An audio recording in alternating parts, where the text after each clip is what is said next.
Welkom by Gebedsarende, die program wat jou leer hoe om effektief te bid. Ek het mos vir jou nou al vertel, Jakobus vertel ons in hoofstuk 4, julle het nie omdat julle nie bid nie, en julle ontvang nie omdat julle verkeerd bid. En sy verder in hy hoofstuk gaan, julle ken die skrif so goed, dan sê hy, die vurige gebed van die regverdige het groot krag. Die King James praat van the effective fervent prayer, die effektiewe, vurige gebed van die regverdige het groot krag. So jy moet leer hoe om effektief te bid. So daar's 'n verskil tussen bid en effektief bid. En die probleem is dat ons moet leer hoe om effektief te bid. Dis wat Lukas 11 vers 1 vir ons sê, toe die disippels na Jesus toe kom en sê, leer ons bid. So as jy nie leer nie, gaan jy maar dalk net bid en niks gebeur nie, want jy weet nie hoe om effektief te bid nie. En ek het jou vertel hoe die Here my in sy skool van gebed ingeskryf het. Andrew Murray, wat een van my mentors is, het 'n boek geskryf oor With Jesus in the School of Prayer. Wel, ek het dit letterlik beleef. Na 'n geweldige oorlog, en die vyand eintlik 'n einde wou bring aan my lewe en aan my bediening, het die Here my opgetel en gesê, ek sal jou leer bid. En die scary part daarvan is, ek was 'n pastoor vir baie jare, ek dien die Here my lewe lank, ek was nog nooit in die wêreld nie, en toe eers besef ek, dat 'n mens bid eintlik oneffektief, en die Here sê vir my, ek sal jou leer bid, en ek sal jou die wapens gee van effektiewe gebed.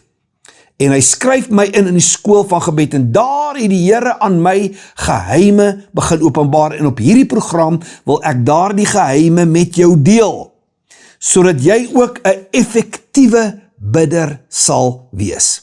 Nou die gedagte wat ek vandag met jou deel is, een van die wapens wat ek dink, een van die heel belangrikste wapens is, wat die Here my gegee het in effektiewe gebed. En jy gaan nou sien, hoekom dit een van die heel effektiefste wapens is. Hierdie is een van die grootste openbarings wat die Here my gegee het, en ek deel dit graag vandag met jou. Ek lees eers 'n skriffie in 1 Petrus 5, vers 6 tot vers 9. Verneder julle dan onder die kragtige hand van God, sodat hy julle kan verhoog op die regte tyd. Werp al julle bekommernis op hom, want hy sorg vir julle. Wees nugter en waaksaam, want julle teestander die duiwel loop rond soos 'n brullende leeu en soek wie hy kan verslind. Hom moet julle teestaan, standvastig in die geloof, omdat julle weet dat dieselfde lyding opgelê word aan julle broederskap wat in die wêreld is. Dis 'n paar belangrike goed wat hy hier vir ons sê, né? Verneder julle onder die kragtige hand van die Here. Erken dat die Here alleen in beheer is van jou lewe, dat die Here alleen in beheer is van jou sake, sodat hy jou kan verhoog op die regte tyd. God het 'n timing. En dan sê hy, werp al julle bekommernis op hom, want hy sorg vir julle. In die volgende vers sê, pas op julle teestander die duiwel. So, wat ook vir my sê, dat bekommernis maak deure oop in jou lewe. Want julle teestander die duiwel loop rond soos 'n brullende leeu om te kyk wie hy kan verslind. Lang terug was daar 'n fliek gemaak van 2 mensvreter leeu's. In die tyd toe Kenia onder Britse beheer was, het die Britte 'n brug gebou, of hulle wou 'n brug bou oor 'n rivier. Maar daar was 2 mensvreter leeu's in die omgewing wat mense aangeval en doodgemaak het in die nag. En uiteindelik het dit so erg geword dat hulle die projek moes staak. Want in 6 maande het hierdie 2 leeu's 135 mense doodgemaak. So hulle moes almal van die terrein afkry en professionele jagters inkry wat hierdie leeu's moes jag en moes doodmaak. So wat dink jy, wat sal gebeur as jy nou vandag moet hoor, daar is 2 mensvreter leeu's in jou omgewing los? Ek dink daar sal helikopters rondvlieg en daar sal waarskuwings uitgaan op sosiale media en op die nuusbulletins. Bly in jou huis, wees op hoë vlakke van waaksaamheid, wees on high alert. En daar sal professionele jagters ingebring word, en daar sal spoorsnyers ingebring word. Ons sal seker maak, ons huismense is veilig, en dat hulle veilig sal bly, totdat die moordenaar dood is. Ons hekke en ons deure sal toe wees. Ons sal op high alert wees. Ons sal kyk vir elke verdagte beweging. Wel, 1 Petrus 5 vers 8 sê, wees nugter en waaksaam, want julle teestander die duiwel loop rond soos 'n brullende leeu om te kyk wie hy kan verslind. So hy kan nie sommer net enige een verslind nie. So, as dit waar is, as die Here se woord die waarheid is, dat die duiwel rondgaan soos 'n brullende leeu, hoe los ons die deure van ons huise oop, onbeskerm? Hoe los ons die deure van ons lewens oop, onbeskerm, onbewaak? Hoe los ons die deure van ons huwelike oop? Hoe kan ons dan nie elke dag op high alert wees nie? Die belangrikste instelling op die aarde is die familie. Maar dis ook die instelling wat die meeste deur Satan gehaat word en sy hoofteiken is. Bose magte probeer konstant om families uit mekaar uit te trek. Bose geeste het opdragte om elke vorm van misleiding en versoeking te gebruik, om huwelike te verwoes, om ouers en kinders uit mekaar uit te skeer en om kinders af te trek oor 'n bose afgrond in die duisternis in. Bose wêreldse invloede herdefinieer en verdraai die Here se oorspronklike plan vir die huwelik. En ek kan daarby sit, bose wêreldse invloede definieer en verdraai die Here se oorspronklike plan vir die huwelik. Ons sien dit rondom ons. So die gevolge is ongekende hoë vlakke van angs en konflik. Mense ly al meer aan depressie. Daar is so baie tieners wat selfmoord pleeg, van die hoogste syfers in die wêreld. Manne gee hulle oor aan verslawings soos pornografie en alkohol en baie ander dinge. Weet dit vandag. Die geveg is groter as ooit. Jou huis, jou huwelik, jou kinders is in Satan se vizier. Dis die teiken. Daarom moet elke familie leer hoe om geestelike wapens te gebruik om hulle huise te beskerm. Ons doen dit deur te leer hoe om effektief te bid. Deur as 'n familie in die woord van die Here te kom. Deur die Here in jou huis in te nooi en hom die sleutels te gee as die eienaar.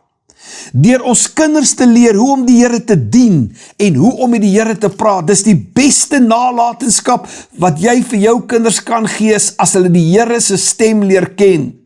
As hulle leer hoe om met die Here te praat, hoe om met die Here te gesels. Elke familie moet weet wat die duiwel teen julle beplan. Julle moet kan onderskei as daar 'n aanval teen julle huis kom. Jy moet kan onderskei voordat dit nog gebeur. Moet jy die tekens kan optel van 'n geveg wat wag vir jou huwelik of vir jou kinders. Beskerm jou huis deur te beheer wat op TV gekyk word. Deur internet toegang te beheer. Moenie skaam wees om vir jou kind te sê laat ek na jou foon kyk nie. Kyk watter games jou kinders speel. Kyk wat op jou kinders se sosiale platforms aangaan. Bid effektief en hier kom die geheim. Hierdie is 'n ding wat ek nog nooit gehoor het nie, nog nooit in 'n gebedsboek gelees het nie. En ek het Pinkster groot geword, ek het in die kerk groot geword. Niemand het my dit ooit vertel nie dat jy 'n muur van vuur om jou huis kan aktiveer en jou huis kan beskerm. Bid aktief vir 'n muur van vuur rondom jou huis. Ek gaan jou nou vertel waar kom dit vandaan. Ons moet Satan aktief keer om te steel en te slag en te verwoes in ons huise. Jy moet dit doen, jy moet dit aktief doen, julle moet dit in julle huis aktief doen, julle moet dit as 'n gesin saam doen. Die gesinsaltaar moet weer opgebou word in die uur waarin ons lewe, waarin dit donkerder is as ooit. As ons die geveg oor ons familie wil wen, moet ons leer hoe om strategies en effektief te bid. Jy moet geteikende gebede bid. Jy moet jou familie hierdie strategie deel teen sataniese aanvalle. Nou, wat is strategie? Strategie se definisie is developing and implementing military operations against an enemy. Het jy my mooi gehoor? Kan ek dit weer 'n slag vir jou sê? Strategie se definisie is developing and implementing military operations against an enemy. Kom ek sê jou wat, die vyand het 'n bose weermag, daar's bose rangordes. Gaan lees dit in Efesiërs 6, dat daar rangordes is. As ek nou net dink aan die skrif wat ek vir jou gelees het in 1 Petrus 5, as hy sê, hom moet julle teestaan, hierdie teenstander van julle, die duiwel, hom moet julle teestaan, daar's so baie gelowiges wat die misleiding glo, dat Jesus het aan die kruis klaar die geveg vir ons gewen, ons hoef niks meer te doen nie. Hoe verklaar jy dan hierdie skrif wat sê, hom moet julle teestaan? Jy moet weerstand bied. Jakobus sê, ons moet weerstand bied in die dag van onheil. Hoe is dit dat Paulus vir ons wapens gee in Efesiërs 6? Geliefdes, moenie jou laat mislei nie. Daar's te veel kinders van die Here en hulle huise wat uitmekaar uitgeskeer is, weens 'n gebrek aan kennis. Elke huis moet 'n goddelike strategie hê om die vyand te verslaan en jy kry dit uit die woord onder die leiding van die Heilige Gees. Dis tyd vir elke huis om wakker te word en die all-out aanval te sien wat Satan loods om families te verlam en kinders se lewens te verwoes. Kan julle die aanval teen julle huis identifiseer? Kan julle agterkom waar en hoe val hy aan en watter areas? Kry skrifbeloftes en begin dit verklaar. Jy ken die bekende skrif in Lukas 10 vers 19 wat sê, kyk, ek gee aan julle mag oor al die krag van die vyand en niks sal julle ooit skade aandoen nie. Kan ek jou na nog 'n skrif toevat? In 2 Korintiërs, hoofstuk 10, vers 3 tot vers 5, kan ons dit lees? Want hoewel ons in die vlees wandel, voer ons die stryd nie volgens die vlees nie. Want die wapens van ons stryd is nie vleeslik nie, maar kragtig deur God om vestings neer te werp, terwyl ons planne verbreek en elke skans wat opgewerp word in die kennis van God en elke gedagte gevange neem tot die gehoorsaamheid aan Christus. Ons stryd is nie vlees nie, vleesvlak nie, emosies en verstand en rede nie, maar in die geesrealm, as ons daai kan verstaan, die oorlog teen jou word beplan, fyn beplan, strategies beplan, in die geesrealm, en dan manifesteer dit in die natuurlike realm, en dan wil ons in die natuurlike realm die geveg nou veg. Jy kan nie in die natuurlike realm wen nie. The devil knows the game and he plays for keeps. Hier sê hy, want die wapens van ons stryd, kyk in jou Bybel, dit sal goed wees, as jy hierdie program kyk, moet jy 'n Bybel byderhand hê, en jy moet 'n notaboek en 'n pen byderhand hê, dat jy kan skryf, want die wapens, meervoud, want die wapens van ons stryd is nie vleeslik nie, maar kragtig deur God, om vestings neer te werp, satanic strongholds te vernietig. Ons gaan nog oor vestings praat, terwyl ons planne verbreek. Die vyand het 'n plan teen jou huis, hy het 'n strategie teen jou huis. Planne verbreek en elke skans wat opgewerp word teen die kennis van God. Daai hindernisse wat keer dat jy hoor wat die Here sê, dat jy die openbaring kry uit die woord van die Here en elke gedagte gevange neem tot gehoorsaamheid aan Jesus Christus. Nou, as ek sê, die belangrikste ding wat jy in jou huis kan doen is, bou weer 'n gebedsaltaar. Ons gaan praat oor hoe bou 'n mens 'n gebedsaltaar. In die weke wat kom gaan ek met jou deel. Hoe bou 'n mens 'n gebedsaltaar? Hoe lyk 'n gebedsaltaar? Hoe om dit prakties te doen? Hoe kry ons daai net weer in plek? Maar dis die eerste belangrike ding. Die tweede belangrike ding wat jy in jou huis moet doen is, aktiveer die vuursirkel van beskerming om jou huis. Nou vra jy my, waar op die aarde kom 'n mens daaraan? Wel, dit staan in Sagaria 2 vers 5. Kan ons weer 'n slag na die Here se woord toe gaan?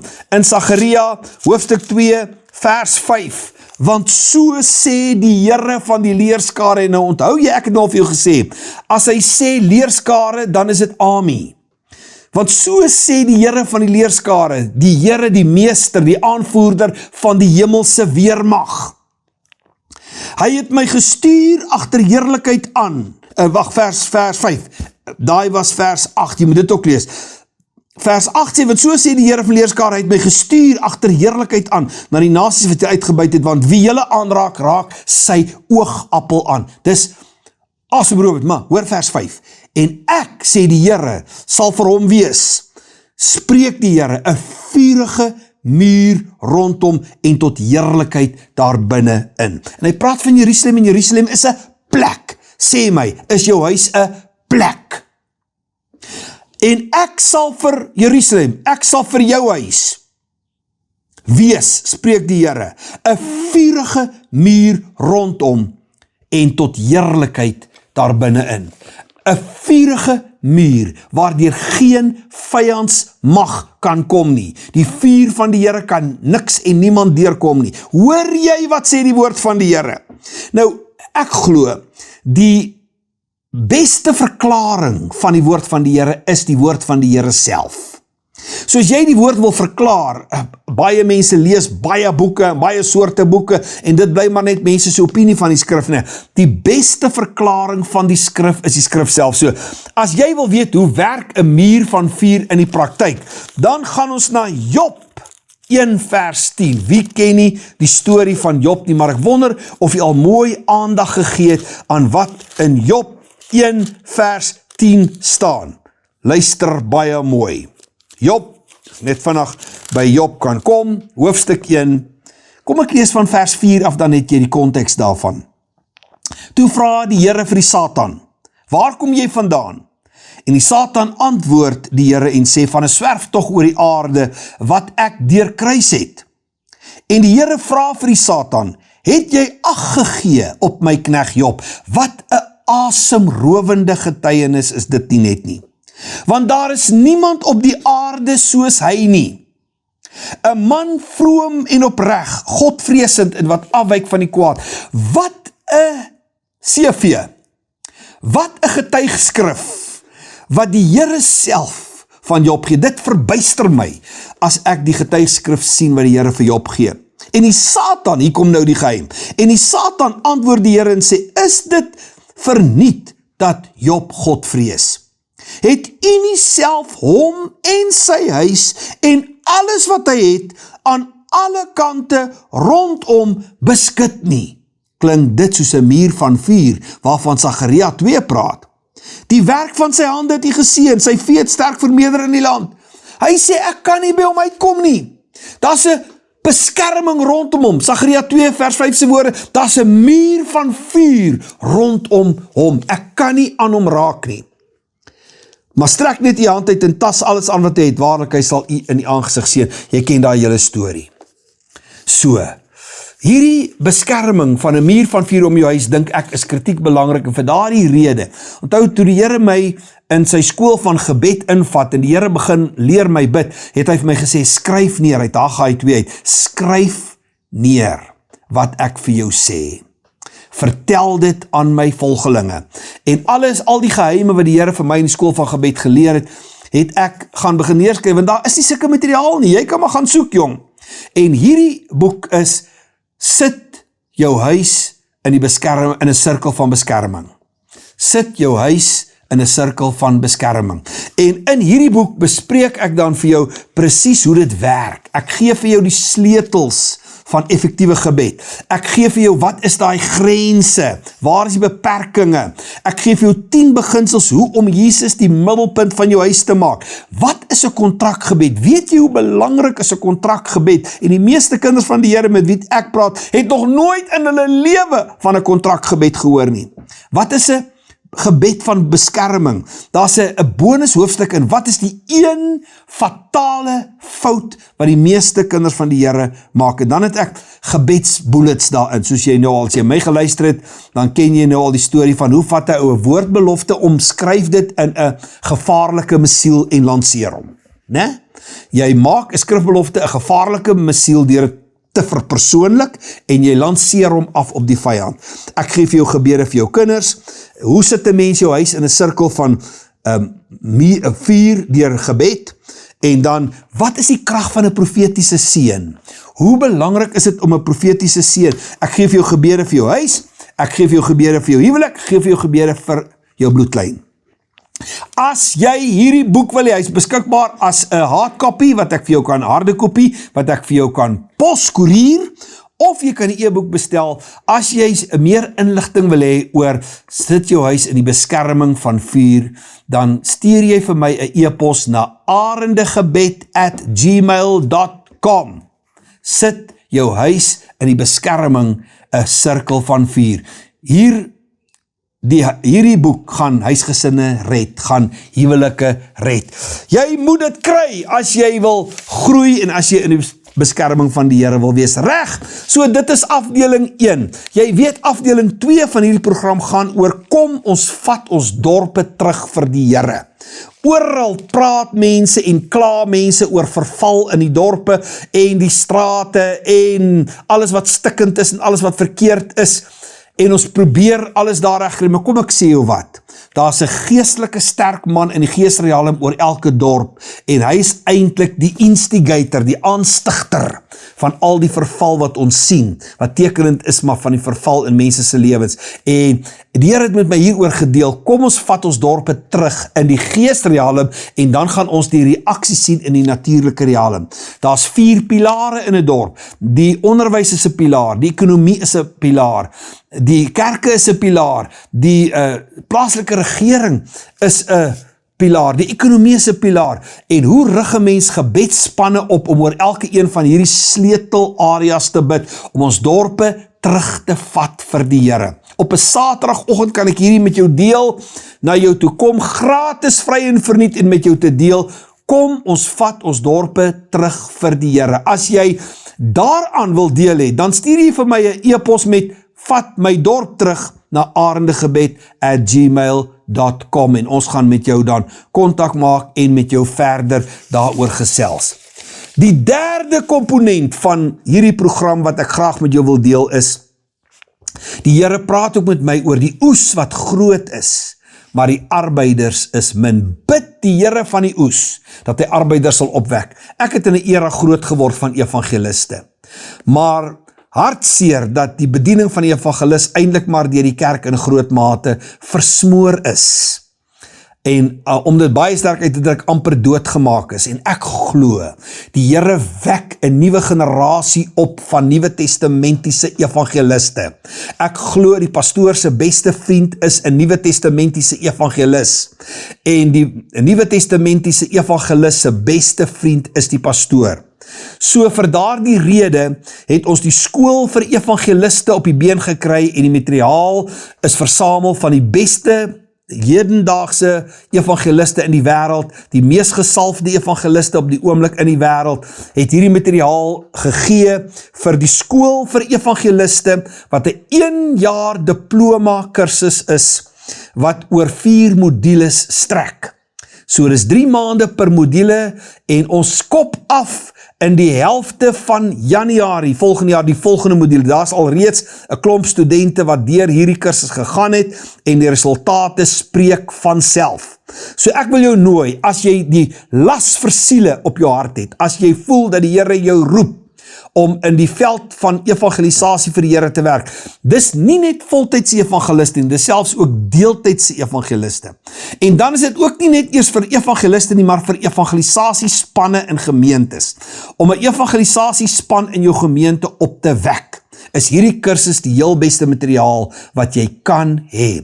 Vir dit kan jy na ons webwerf toe gaan, na www.prayerevangelist.com. En daar sal jy dan meer inligting kry. www.prayerevangelist.com, of jy kan weer eens skryf vir my 'n e-pos met 'n skool vir evangeliste na arendegebed@gmail.com. Hierdie is ons storie. Ons is die gebedsarende wat hoër vlieg as ooit om 'n verskil te maak vir die Here. Die storm intimideer ons nie. Ons styg uit bo die storm om te heers. Dis heerlik om saam met jou te kuier. As jy vrae vir my het of meer wil weet, stuur gerus my e-pos. Die Here seën jou.